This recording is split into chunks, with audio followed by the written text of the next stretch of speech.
Speaker madam, सबसे पहले बैठिए ना। नो नो नो, कितना समय सबको दिया, आपके यहाँ से भी 2 लोगों को दिया। मैंने आप शुरू कर दो मैडम, मैं आपको धन्यवाद देना चाहता हूँ। नो, अभी नहीं कि कभी मिलेगा मौका। इस महत्वपूर्ण चर्चा में शुरू कर दो। आज 12 बजे से लगभग 12 बजे से दिन भर चर्चा करने में 6 घंटा, पूरा 6 घंटा इसमें चर्चा हुआ और पूरे पार्टी के नेताओं ने, संसद के सदस्यों ने इस चर्चा में भाग लिया। हो गया, प्लीज फिर कभी मौका मिलेगा, आज नहीं, बहुत हो गया, प्लीज बैठिए। तो आज मैं दे दूंगी कभी दे दूंगी। मैडम, आपको मैं ये धन्यवाद देना चाहता हूँ कि फिर ज्यादा दे दूंगी। आज अभी तक चर्चा बहुत अच्छी तरह से हुआ, शांतिपूर्वक चर्चा हुआ और सबका बात हम लोग ने शांति से सुना। सरकार ने पूरा नोट किया और आदरणीय खड़गे जी और सौगता रॉय जी, आप दोनों ने जो नोटिस दिया, और नोटिस का जो शीर्षक है reported incidents of atrocities and lynching in mob violence in the country, Hindi में देश में अत्याचारों और भीड़ द्वारा हिंसा में जान से मारने के कथित घटनाओं पर जो चर्चा हुआ, उसको सरकार का तरफ से पक्ष रखने के लिए मैं खड़ा हुआ हूं।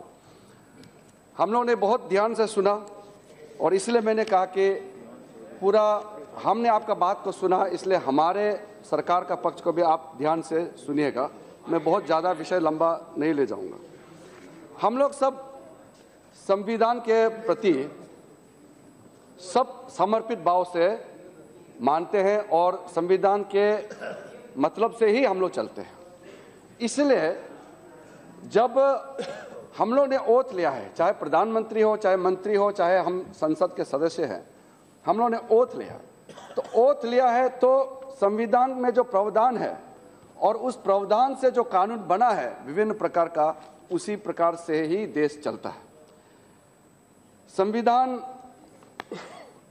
246 पार्ट 3 में आज जो चर्चा हुआ, इसका क्लियरली डिफाइन किया गया है कि preservation of cows and to prohibit the slaughter of cows and calves and other milch and draught cattle. इसका directive principles of state policy में राज्य सरकार को पूर्ण रूप से अधिकार दिया गया है। ये सेंट्रल का सब्जेक्ट नहीं है। Entry 15 of the state list of the 7th schedule में preservation, protection and improvement of stock and prevention of animal diseases, veterinary training and practice, ये भी स्टेट को दिया गया है। उसके बाद सेक्शन 39 सीआरपीसी में ये क्लियरली डिफाइन किया गया है कि जब भी इस तरह का घटनाएं, any incident related to cattles और बोवाइन और milk cows, milk cattles, if any incident related to that is appeared before any person, he must report it to the nearest magistrate or police officer. And based on section 39 of the CRPC, the Ministry of Home Affairs had reminded again the latest.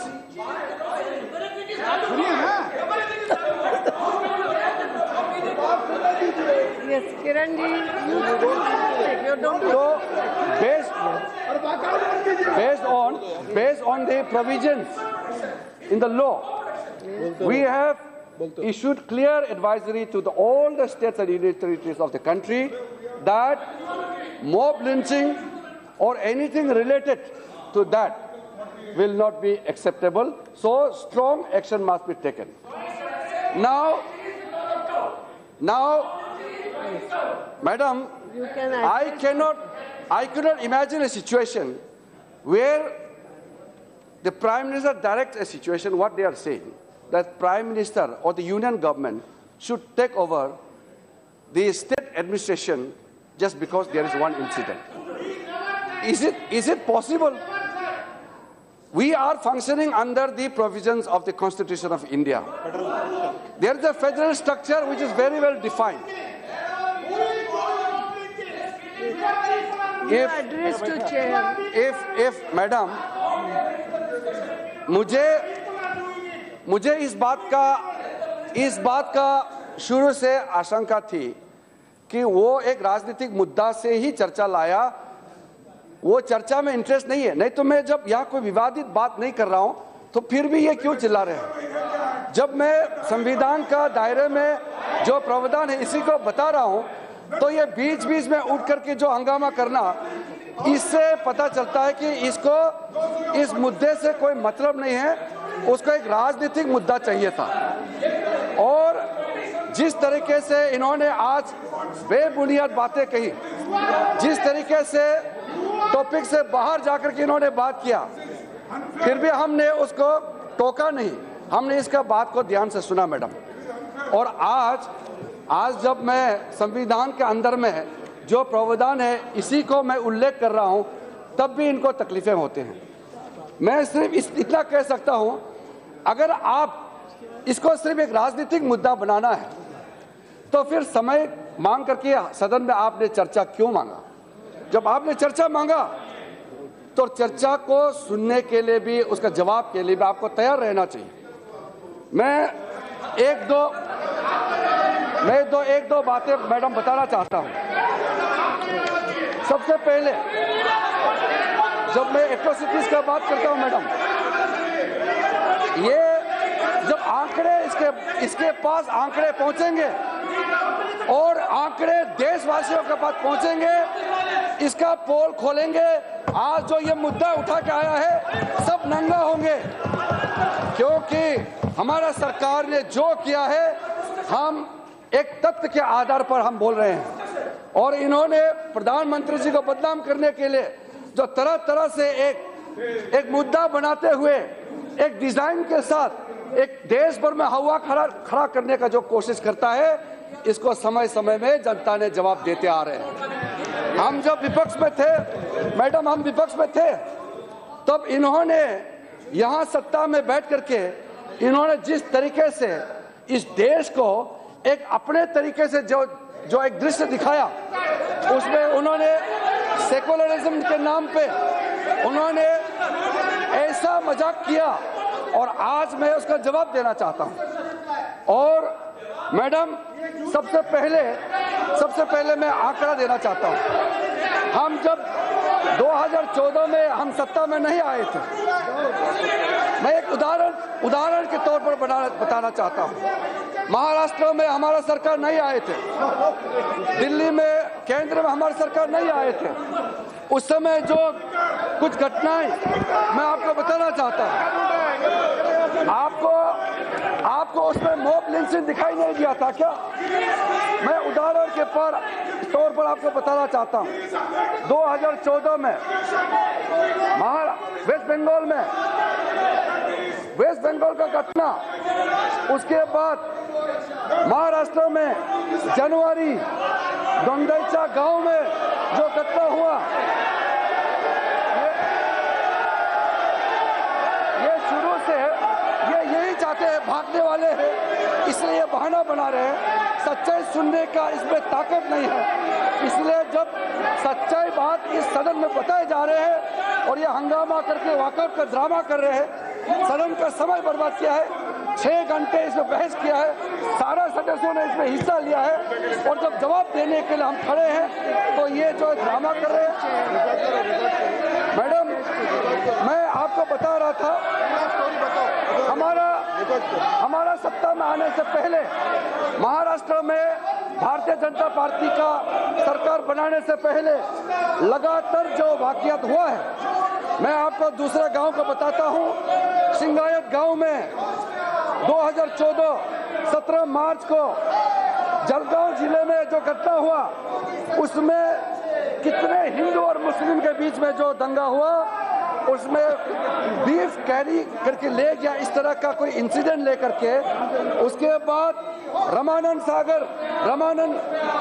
नगर में महाराष्ट्र के जलगांव जिले में उसमें एक tempo में कुछ सामान meet ले जा रहे थे, उसको लेकर के वहां जो दंगा हुआ था, उसके बाद 2014 5 अप्रैल में महाराष्ट्र के तापी टोल नाका में जो कैटल ट्रैफिकिंग के नाम से जो बड़ी घटना हुए थे, इतना एक के बाद एक घटनाएं होते गए। मैंने आपको एक दो से उदाहरण बताया, सभी उदाहरण 2010 से हम कहानी बताएंगे और उससे पहले का कहानी बताएंगे, तो ये जनता के सामने में ये चेहरा दिखाने का लायक नहीं रहेंगे। इन्होंने प्रधानमंत्री जी आने के बाद प्रधानमंत्री जी नरेंद्र मोदी जी ने 2 टूक साफ शब्दों में कहा है कि गौ रक्षक के नाम में 1 मिनट 6 बज गए हैं। मुझे लगता है मंत्री जी का जवाब होने तक हम सदन का समय बढ़ा देते हैं। आगे बढ़ो। मैडम, प्रधानमंत्री जी ने 2 टूक क्लियरली पब्लिक मीटिंग में भी, ऑल पॉलिटिकल पार्टीज मीटिंग में भी, सोशल मीडिया के माध्यम से भी प्रधानमंत्री जी ने क्लियर कट इस बात को कहा है। और मैं आपको 1-2 लाइन प्रधानमंत्री जी के वाक्य का बताना चाहता हूं। मैं कोट करता हूं प्रधानमंत्री जी का, some anti social elements have incited violence in the name of cow protection. Those engage in disturbing the harmony in the country are trying to take advantage of the situation. It has an impact on the image of the nation. The state governments must deal sternly against such anti-social elements. इसके अलावा भी प्रधानमंत्री जी ने और बहुत कुछ बातें कही। इससे पहले आप बताइए, जो मैंने आपको कहानी बताया, मॉब लिंचिंग, कैटल स्मगलिंग को लेकर के, बीफ के नाम में इस देश में जितना इंसिडेंट हुआ, मैंने कुछ गिनती बताया और कितना आपके सामने में मैं और साबित कर सकता हूं तथ्य, जो हमारे पास पूरा रिकॉर्ड है। उस समय के प्रधानमंत्री, उस समय के आपके नेतृत्व ने कभी कंडेम किया है इस चीज को? बताइए। हमारा प्रधानमंत्री जी ने कंडेम किया है और राज्य सरकार को कहा है कि कदम उठाना चाहिए। आपके सरकार, आपके प्रधानमंत्री तो कभी एक शब्द भी इसका जिक्र नहीं किया। आपने कभी इसको इश्यू बनाया? आपने समय समय में जो इश्यू बनाया, मैं आपको 2 मिनट बाद में उसको बताता हूं, लेकिन आपने एट्रोसिटीज के नाम लेकर के, दलितों और मुसलमानों का नाम लेकर के आपने जो वोट बैंक का राजनीति किया, मैं आपको बताना चाहता हूं। हमारे सत्ता में आने से पहले भी और सत्ता में आने के बाद भी पूरा हमारे पास तथ्य है, हमारे पास फिगर्स है। फिगर्स आपके सरकार का भी था, हमारे सरकार का भी है। ये फिगर हमने नहीं बनाया। और मैं दलितों का बात करता हूं, ये एक ट्रेन है इस देश में, काफी सालों से एक ट्रेन चलता आया है। There is a train which is not created by any government, ये चलते आया है। इसमें सबसे ज्यादा शेड्यूल कास्ट के ऊपर में जो एट्रोसिटीज हुआ है, वो उत्तर प्रदेश नंबर 1 रहा है 2016 का रिकॉर्ड के मुताबिक। 2016 हमारा सत्ता आया है भारतीय जनता पार्टी का 2017 में। 2016 तक का जो रिकॉर्ड है, उसमें number 1 Uttar Pradesh, number 2 Bihar, number 3 Rajasthan, number 4 Madhya Pradesh, number 5 Andhra Pradesh. और ये हमारा सत्ता में आने से ये फिगर बदला नहीं है। ये कई सालों से ये जो स्टेट में सबसे ज्यादा संख्या में ये घटनाएं हुए हैं, वो वही स्टेट का घटना है। सरकार कभी मायावती का रही, कभी मुलायम जी का रहे, अखिलेश जी का रहे, वो फिगर वो सेम रहा है। वैसे ही अलग अलग राज्यों का भी, तेलंगाना का भी, आंध्र प्रदेश का भी सरकार बदलने से फिगर बदला नहीं है। यानी कि एक ट्रेंड, घटनाओं का जो घटनाक्रम जो हुआ है, वो एक हिसाब से चलते काफी सालों से आए हैं। उसके बाद मैडम, मैं आपको सेक्शन 153A और 153B के तहत जो कम्युनल एंगल जो आप लोग दे रहे हैं, उसके मैं बात बताना चाहता हूं। अभी केरला के जो कम्युनिस्ट के एमपीज और कांग्रेस के एमपीज भाग गए हैं, वो सुनते तो अच्छे थे। 2014 आपने बार बार कहा है कि हमारा सत्ता आने के बाद ये घटनाएं जो है वो शुरू हुआ है, पहले घटनाएं नहीं होते थे।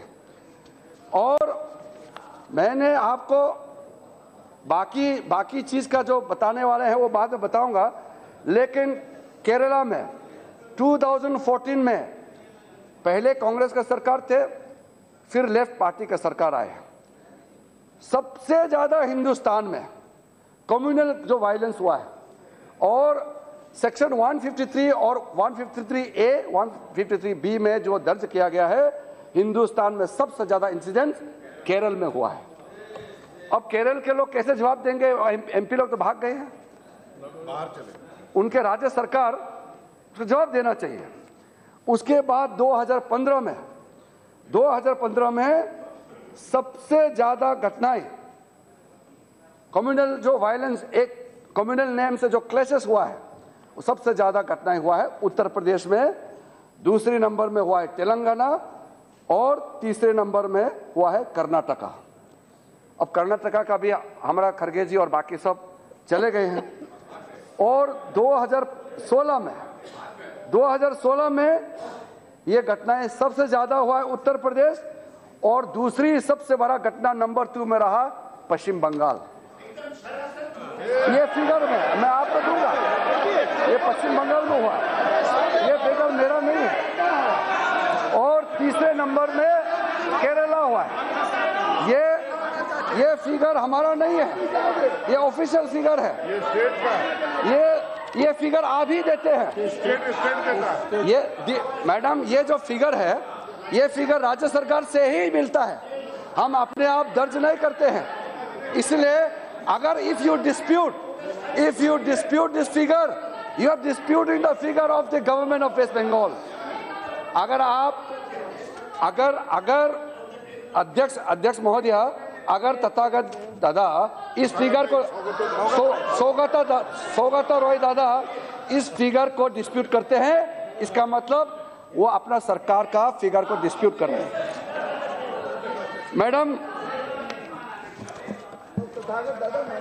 मैडम, जो मैं घटनाएं को, जो आपने जो केंद्र सरकार को जो ब्लेम करने का कोशिश किया,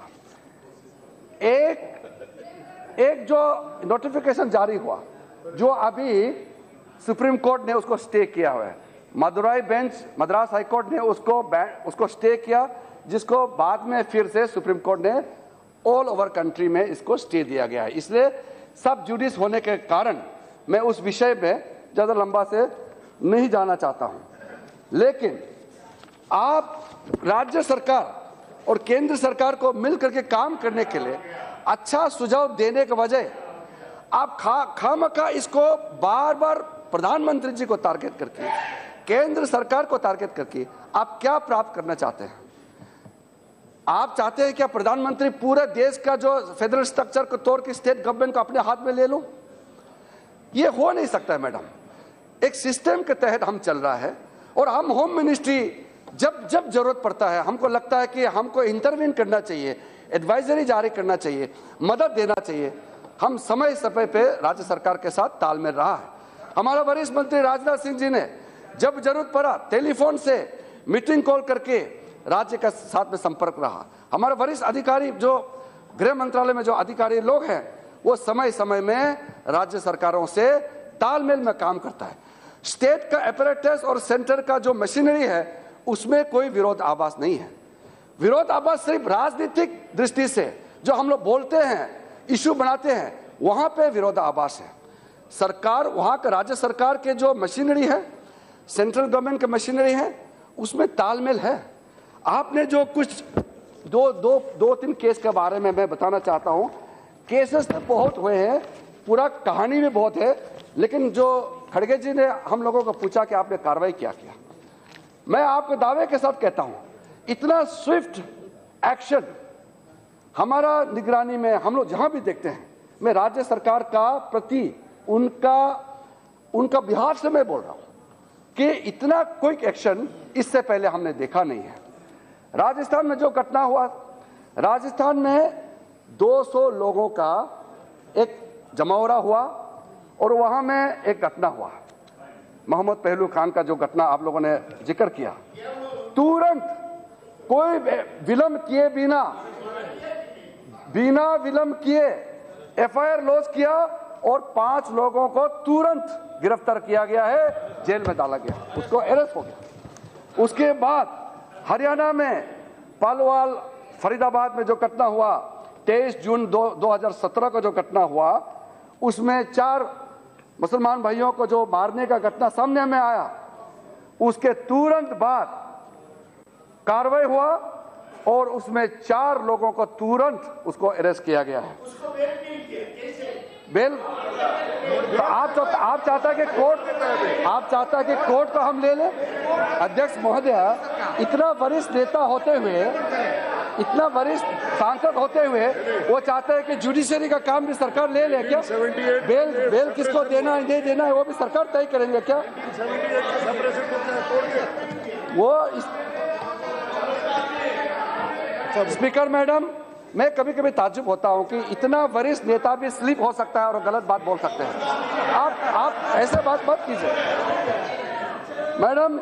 झारखंड का जो घटना की बात है, 27 जून झारखंड में 55 वर्ष का मुस्लिम जो डेयरी ओनर है मोहम्मद उस्मान अंसारी का साथ जो घटना हुआ था, उसके बाद जो कुछ एक मॉब ने आग जलाने का घटना हुआ था, पुलिस ने तुरंत उसमें कार्रवाई किया और उसमें कोई, हमने हिसाब जो लिया है, रिपोर्ट लिया है, देखा है, राज्य सरकार की तरफ से कार्रवाई करने में कोई कमी नहीं है।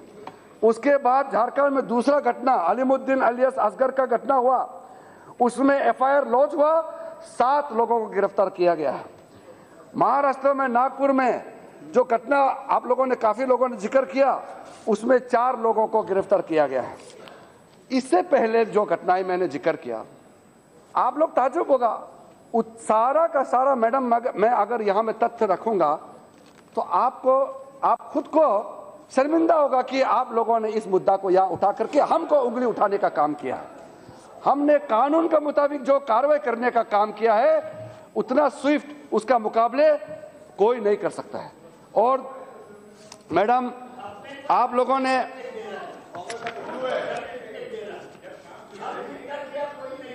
मैडम, हम जो भी कहते हैं तथ्य के आधार पर कहते हैं मैडम। उसके बाद तथागत जी जब हाउस से बाहर मिलते हैं तो बहुत अच्छा होता है, स्वागत रहे। आप ऐसे बिहेव करते हैं, आपके नाम भी मैं भूल जाता हूँ, स्वागत दादा। आप हाउस से बाहर जब भी मिलते हैं तो आप इतना अच्छा से व्यवहार करते हैं, इतना लर्नेड, इतना अच्छा आपका एक जेंटलमैन का व्यवहार करते हैं। सदन में आता है तो आप कांग्रेस लोग से मिल करके आप क्यों बिगड़ जाते हैं, मुझे समझ में नहीं आता है। आप एक जानकारी आदमी है और एक अनजान की तरह आप बात मत कीजिए। स्पीकर मैडम, हर राज्य ने अपने अपने तौर पर संविधान के मुताबिक कानून बनाया है। अभी तक 24 राज्यों ने और 4 केंद्र शासित प्रदेशों ने 24 states and 5 union territories have framed their own laws on banning or restricting of the slaughter of animals and their progeny. ये आप अभी बताता हूँ थोड़ा सुन लिए। उसके बाद उसके नाम मैं बता सकता हूँ। उसके बाद अभी तक 5 राज्यों ने और 1 केंद्र शासित प्रदेश ने इस विषय को लेकर के कोई कानून नहीं बनाया। बंगाल ने कानून बनाया और उस कानून के तहत काम करे। अब अपने मुख्यमंत्री जी को बोले, आप वरिष्ठ नेता है, कार्रवाई जो करना है उसके तहत कीजिए। ये जो 5 राज्य है, जिसमें केरल भी है, 5 राज्य और 1 यूनियन टेरिटरी जो कानून नहीं बनाया, वो अपने हिसाब से कानून बना सकते हैं, क्योंकि संविधान में वो उसके दायरे पे है। वो किस तरह से कानून बनाना है उसके ऊपर है। और आपको ये जानकारी मैं देना चाहता हूं कि हर राज्य का कानून एक दूसरे से भिन्न है। लॉ का जो प्रोविजंस है सारा राज्यों का एक समान नहीं है, और उसके तहत जैसे वो कार्रवाई करना चाहता है वो कर सकता है। उसमें हम हस्तक्षेप नहीं कर सकते, क्योंकि clear cut directive principles of state policy के माध्यम से और जो स्टेट सेंट्रल लीज का बाइफरकेशन सब्जेक्ट के मुताबिक से और जो आर्टिकल 246 पार्ट 3 में जो पावर दिया गया है लेजिस्लेचर का पास एब्सोल्यूट पावर है, उसके तहत हम हस्तक्षेप नहीं कर सकते हैं। लेकिन जब देश में एक छवि खराब होता है, माहौल खराब होता है, तो हमारे होम मिनिस्ट्री के माध्यम से हम जरूर एडवाइजरी जारी करते हैं और हम रिपोर्ट लेते हैं। मैडम, आज इस चर्चा के दौरान काफ़ी एलिगेशन लगाया और काफ़ी बातें को घुमा फिरा करके हमारा ऊपर आरोप लगाने का कोशिश किया। मैंने कहा कि ये चर्चा में दो बिंदु है, एक एट्रोसिटीज जिस पे मॉब लिंचिंग है, या आप दलितों के ऊपर अत्याचार का, मुसलमानों के ऊपर में, या गरीबों के ऊपर, या एक कम्युनल क्लैशेस होता है, तो अलग अलग किस्म का जो घटनाएं को लेकर के आप एट्रोसिटीज एंड मॉब लिंचिंग को लेकर के चर्चा आपने किया। काफी दिनों से आपने एक इसको बनाया नॉट इन माय नेम करके। कभी इंडिया गेट में कुछ लोगों को आप लोग तालमेल करके वहां कैंडल लाइट जला करके प्रोटेस्ट करवाते हैं, लेकिन मेरा कहना है कि मॉब लिंचिंग जो है it's one of the worst form of crime. कोई इसको समर्थन कर नहीं सकते हैं। इसलिए प्रधानमंत्री ने दो टुक क्लियर शब्दों में इस बात को कहा है, कड़े शब्दों में निंदा किया है और कार्रवाई करने के लिए भी कहा है। मैं ये चाहता और सरकार ये चाहता कि चाहे वो इंसिडेंट बंगाल में हो, चाहे केरल में हो, चाहे दिल्ली में हो, चाहे राजस्थान में हो, हर जगह जब जब ये इंसिडेंट होता है तो उसको कंडेमनेशन यूनिवर्सली होना चाहिए था। आप जब आपका राज्य में जब घटना होते हैं तो आप चाहते हैं कि इसका चर्चा ना हो। हाँ, सिलेक्टिव एमनेशिया जो बीमारी एक आजकल हो गया है, उसके मुताबिक आप चुन चुन के क्यों कुछ मुद्दा आप उठाने का कोशिश करते हैं। और इससे पहले आपने एक इस देश में माहौल खड़ा किया, उसका नाम था इंटॉलरेंस। असहिष्णुता का नाम से एक चर्चा शुरू हुआ, लेकिन जनता ने उसका जवाब देने के बाद वो चर्चा बंद हो गया। फिर आप ढूंढने लगा कि दूसरा एक मुद्दा हमको तलाशना चाहिए। अवार्ड वापसी का आपने चर्चा चलाया। जब सारा अवार्ड वापसी करने वालों का पोल खुल गया तो फिर आपने दूसरा एक टॉपिक ढूंढने शुरू कर दिया। फिर आपने फ्रीडम ऑफ एक्सप्रेशन, और फ्रीडम ऑफ एक्सप्रेशन के नाम से जो देश को गाली देने का काम किया उन्होंने, मैं आज भी कहता हूं फ्रीडम ऑफ एक्सप्रेशन के नाम से अगर देश को गाली देंगे तो हम आपको माफ नहीं करेंगे। फ्रीडम ऑफ एक्सप्रेशन का मतलब ये नहीं कि आप भारत माता को गाली दो। फ्रीडम ऑफ एक्सप्रेशन आपका लिबर्टी होता है। अब अपना जो कॉन्स्टिट्यूशनल राइट के बारे में बात कीजिए। इसलिए आपने आपका पार्टी नहीं, कांग्रेस के नेताओं ने वो जवाहरलाल नेहरू विश्वविद्यालय में जाकर के कुछ लोगों का साथ बैठ करके जो भारत तोड़ो नारा लगाने वालों का साथ बैठने का भी काम किया। जवाहरलाल नेहरू विश्वविद्यालय में सब लोग ऐसा नहीं है। जवाहरलाल नेहरू विश्वविद्यालय में मेजॉरिटी लोग वहां देशभक्त लोग ही है, वहां सब पढ़ने जाते हैं, लेकिन वहां का माहौल कुछ लोग ही खराब करते हैं। इसलिए हम जेएनयू को पूरा का पूरा हम ब्लेम नहीं कर सकते हैं। उसके बाद इस सदन में दिल्ली में जब चुनाव हो रहे थे, आम आदमी के हमारा साथी लोग बैठे हैं, चर्च को अटैक किया करके मैं खुद ताजुब हो गया। 4-5 दिन तक टेलीविजन में एक ही न्यूज चलते रहा कि सारा गिरजाघरों को, चर्चों को तोड़े जा रहे हैं दिल्ली में। तो मैंने बहुत चिंतित हुआ। हमारे ईसाई भाइयों के साथ मीटिंग हुआ। मैं बोलता हूं कि तुरंत हम इसको कार्रवाई करेंगे। राजनाथ जी से भी मिले, राजनाथ जी ने भी मीटिंग बुलाया। मैंने तुरंत दिल्ली पुलिस कमिश्नर को बोला कि ये क्या बात है, मीडिया दिखा रहे हैं 4-5 दिन से कि दिल्ली में सारा जो चर्चों को ढूंढ ढूंढ के तोड़े जा रहे हैं, रिपोर्ट दो। और जब रिपोर्ट सामने में आया तो हमने सारा धर्मों का हमने रिपोर्ट मांगा। कम से कम 3 से 1 साल का घटना मैं बता रहा हूं। 300 से ज्यादा मंदिरों के साथ, यहां मंदिरों मतलब मंदिर के अंदर बाहर उससे जुड़े हुए घटनाएं हुई। कम से कम 30 से ज्यादा जो हमारा यहां सिखों का गुरुद्वारा है, गुरुद्वारा से जुड़े हुए घटनाएं हुए। और 40-50 का हमारा मस्जिदों में उससे जुड़े हुए घटनाएं हुए। चर्च का 4 घटनाएं सामने में आया, तो मैंने कहा कि क्योंकि टेलीविजन सिर्फ चर्च का ही दिखा रहे हैं तो चर्च का 4 घटना को हमको बताइए कैसे हुआ। और उसमें जब पता चला कोई संयोजित तरीके से कोई मॉब जाकर के किसी चर्च में कोई अटैक नहीं हुआ। एक चोरी का मामला सामने में आया और एक कोई वहां खेल रहे थे तो क्रिकेट बॉल जाकर के वहां खिड़की में कहीं लगा, और एक केस में सचमुच में जो भगवान जीसस का मूर्ति होता है उसको तोड़ा गया। तो पुलिस का रिपोर्ट हमने मंगवाया, कहा कि वो कोई चोरी का इरादा से गया तो उसमें चोट पहुंचा तो थोड़ा या ज्यादा दुख है। लेकिन चाहे वो हिंदू का मंदिर हो चाहे क्रिश्चियन का चर्च हो, अगर इसको मुद्दा बनाना है तो ये मुद्दा बनाना चाहिए कि हमारा धर्म स्थानों को प्रोटेक्शन मिलना चाहिए। लेकिन देश भर में जो आपने ऐसा एक माहौल खड़ा किया और विश्व भर में आपने कहा ना हिंदुस्तान का छवि को खराब करने की कोशिश किया, हिंदुस्तान का छवि को सबसे खराब सबसे बर्बाद करने की कोशिश आप लोगों ने किया है। पूरा दुनिया में भारत का ऐसा तस्वीर पेश किया कि यहाँ क्रिश्चियन मिशनरीज को और चर्चों को जलाया जाता है, टूटा जाता है, मारा जाता है, ऐसा आपने छवि पेश किया, जबकि ऐसा कुछ घटना नहीं हुआ।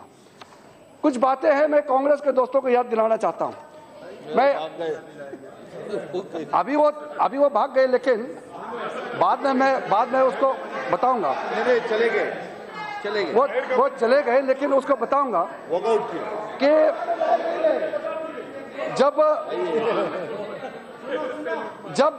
जब इंदिरा अध्यक्ष महोदया जी, इंदिरा जी का शासन का समय में यहां होम मिनिस्ट्री से कुछ ऑर्डर पास हुआ। उस ऑर्डर के मुताबिक मेरे प्रदेश, आपने मेरे प्रदेश का जिक्र किया, अरुणाचल प्रदेश में एक स्टैंडिंग ऑर्डर पास किया। वहां कोई भी क्रिश्चियन मिशनरीज, कोई भी पास्टर, कोई भी फादर, कोई भी हो, क्रिश्चियन के नाम से अरुणाचल में अगर इंटर करता है तो उसको अरेस्ट होना चाहिए। ये ऑर्डर कांग्रेस के समय में पास हुआ। मदर तेरेसा को जब वो अरुणाचल जाना चाह रही थी, उनको मना किया कि आप कहीं भी जा सकते हैं, अरुणाचल प्रदेश नहीं जा सकते हैं। ये ऑर्डर कांग्रेस के समय में पास किया। और अभी वहां से हम लोगों को बदनाम करते हैं कि बीजेपी आने के बाद सबको हिंदू बनाएंगे, क्रिश्चियंस का प्रोसिक्यूशन हो रहा है। आप मुझे बताइए कि भारतीय जनता सरकार आने के बाद अरुणाचल प्रदेश में एक भी ईसाई को, हमारे क्रिश्चियंस भाई बहनों को एक भी प्रोसिक्यूशन हुआ है तो मैं पद से इस्तीफा दे दूंगा।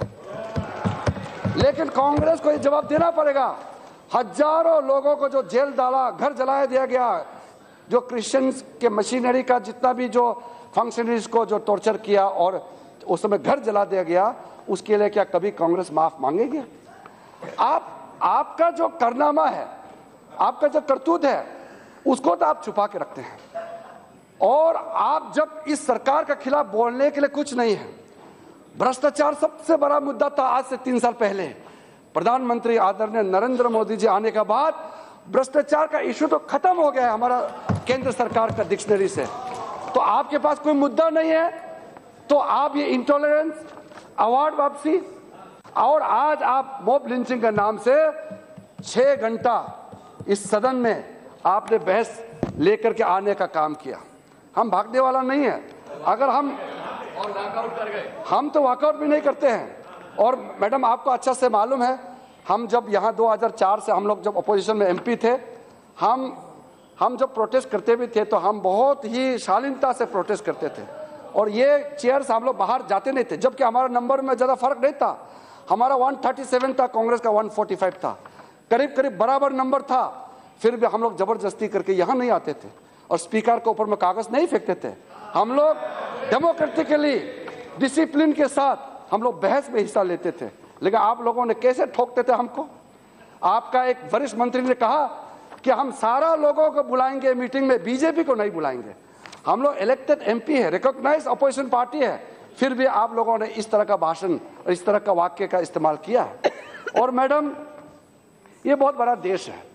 मैडम, मैं कितना मिनट और बोलना है? 5 आपको मैं जवाब देना है तो मिनट। मैडम, 1.3 लगभग बिलियन के इस देश में इसमें स्टेट से यूनियन टेरिटरी से काफ़ी घटनाएं हुए हैं और जो गलत घटनाएं हुए हैं वो हम सब मिलकर के उसको खंडन करना चाहिए। इसमें पार्टीशन का बात नहीं आना चाहिए। कोई गलत अगर इस देश में घटना हुआ है तो देश के लिए ये दुखद बात है, इसके लिए कोई पार्टीबाजी का बात नहीं करना चाहिए।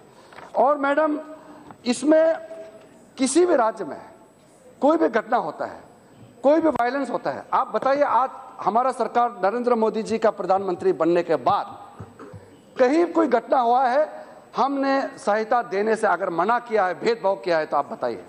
हम चाहते हैं कि लॉ एंड ऑर्डर बनाए रखें। लॉ एंड ऑर्डर जो है स्टेट सब्जेक्ट है, उसको हर राज्य सरकार उसको बनाए रखे। हम लोग ये चाहते हैं और उसके लिए जो भी मदद सहायता केंद्र सरकार से चाहिए हमने कभी मना नहीं किया। लेकिन आप बार बार हमको आरोप लगाते हैं कि हमने इस देश का माहौल को खराब किया है। अध्यक्ष महोदय, देश का माहौल कैसे खराब होता है? देश का माहौल क्या भारत माता की जय लगाने से खराब होता है या भारत को टुकड़ा करो बोलने से खराब होता है? बताइए। देश का छवि या देश का माहौल कब खराब होता है आप बताइए? जब अफजल गुरु को फांसी देने के लिए समर्थन लोग जब करते हैं तब माहौल का खराब होता है, या अफजल गुरु के समर्थन करने वाला लोग की वजह से देश में माहौल खराब होता है? आप ये बताइए। जब सर्जिकल स्ट्राइक होता है तो आर्मी को सैल्यूट करने से देश का छवि खराब होता है, या आर्मी से सबूत मांगने वाला जो करते हैं तब हमारा देश का छवि खराब होता है? हम जब आर्मी को इज्जत देते हैं तब छवि खराब होता है, या आर्मी चीफ को सड़क का गुंडा कहने से देश का छवि खराब होता है? देश का छवि खराब करने का काम कौन कर रहे हैं? हमारा एक करतूत बताइए जिससे हमारा देश को शर्मिंदा का हमको ये बोझ उठाना पड़ रहा है। आप ऐसे कदम कोई एक तो बताइए। मैडम, आप मैं ज़्यादा समय नहीं लेते हुए अंत में मैं सारा देश को इस सदन के माध्यम से अपील करना चाहता हूं। हमारा प्रधानमंत्री ने पहला ही दिन से अपना इंटेंशन क्लियर करके चला है। देश संविधान से चलता है और सरकार का इंटेंशन क्लियर होना चाहिए। जब हमारा नेता हमारा सरकार के लिए क्लियर इंटेंशन कह दिया कि इस देश में जो भी प्रॉब्लम है सामूहिक रूप से इसका समाधान होना चाहिए और विकास ही एकमात्र सॉल्यूशन है, फिर हम बार बार जो इस देश में अलग अलग तरीके से इशू बना करके सदन का समय खराब करने का और देश का छवि खराब करने का जो कोशिश करता है, इसको बंद होना चाहिए। और साथ साथ हम लोग जब प्रधानमंत्री की ओर से कोई चीज अपील करता है उसको गंभीरता से लेना चाहिए।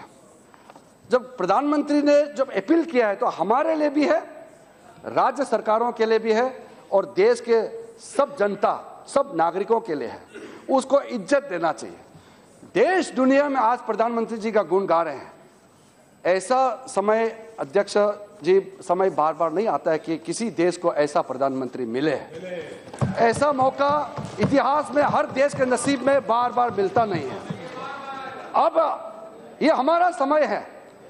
विश्व में जब हिंदुस्तान का नाम इतना रोशन हो रहा है, हमारा प्रधानमंत्री का विश्व के सब लोग इज्जत दे रहे हैं, ऐसे समय में हमारा प्रधानमंत्री का छवि को, हमारा सरकार का छवि को बर्बाद करके आप देश का छवि को खराब कर रहे हैं। आप ये चीज मत भूलिए। इसलिए मैं आपको एक चेतावनी दे करके अपना बात समाप्त करना चाहता हूं।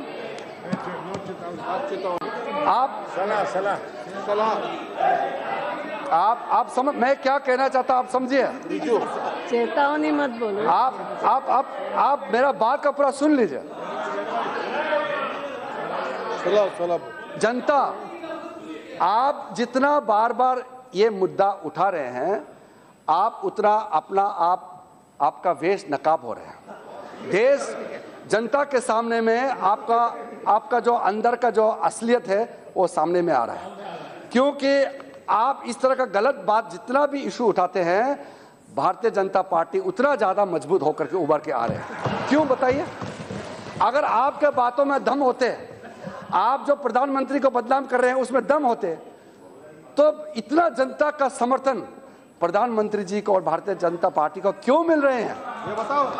आप इसलिए इस बात को चेतावनी मतलब मैं नहीं दे रहा हूं, जनता के ओर से मैं दे रहा हूं। मेरा तरफ से तो मैं सलाह दे सकता हूं, अध्यक्ष महोदय, मैं आपको सलाह दे सकता हूं कि आप हमको जितना बदनाम करेंगे उतना ही आप खुद बदनाम हो जाओगे।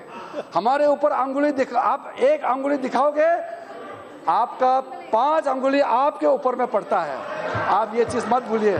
इसलिए मैं आज इतना अच्छा चर्चा हुआ, बहुत अच्छी माहौल में चर्चा हुआ। आप खरगे जी और कुछ लोगों ने गलत बात कही है, फिर भी मैं उनसे छोटा हूं, मैं गाला गाली तो नहीं कर सकता हूं, मैं इज्जत देता हूं। इसलिए मैं धन्यवाद देते हुए जितने सदस्यों ने हिस्सा लिया, हमारे ओर से वरिष्ठ रामविलास पासवान जी ने भी चर्चा में भाग लिया, इंटरवेंशन किया, सबको धन्यवाद देते हुए अध्यक्ष जी आपने बहुत पेशेंटली सबका बात सुना, अपना बात कहने का मौका दिया। हुकुमदेव जी और हुकुमदेव जी ने हमारा पार्टी की ओर से अपना बात को बहुत अच्छी तरीके से उन्होंने रखा। सबको धन्यवाद देते हुए मैं अपना बात को समाप्त करना चाहता हूँ।